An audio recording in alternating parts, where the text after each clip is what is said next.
ఈ సమ్మర్‌లో coconut and mango తోటి ఈ డెజర్ట్ ట్రై చేయండి.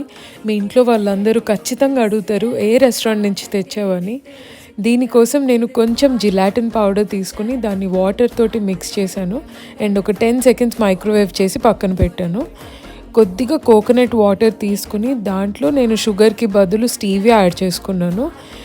దాంతోపాటు కొంచెం వెనిలా ఎక్స్ట్రాక్ట్ అండ్ ఇందాక పక్కన పెట్టిన జిలాటిన్ మిక్చర్ కూడా వేసుకుని మంచిగా మిక్స్ చేసేసుకోవాలి. ఒక నాప్కిన్ని రోల్ చేసుకుని నేను ఇలా బౌల్లో పెట్టుకుని గ్లాస్ పెడుతున్నాను ఇలాగా. అండ్ దాంట్లో మనం ఈ కోకోనట్ మిక్చర్ వేసుకుని ఒక 3 అవర్స్ ఫ్రీజ్ చేసుకోవాలి. 3 అవర్స్ తర్వాత మ్యాంగో ప్యూరీలో నేను జిలాటిన్ మిక్చర్ కలిపాను. ఫ్రిడ్జ్ నుంచి తీయగానే కోకోనట్ లేయర్ సెట్ అయిపోద్ది. సో మనం మ్యాంగో లేయర్ని కూడా ఇలా ఫిల్ చేసి మళ్ళీ ఇంకో 3 అవర్స్ ఫ్రీజ్ చేసుకోవాలి. సో ఈ డెజర్ట్ చూడ్డానికి ఎంత బాగుందో టేస్ట్ కూడా అంతే బాగుంది.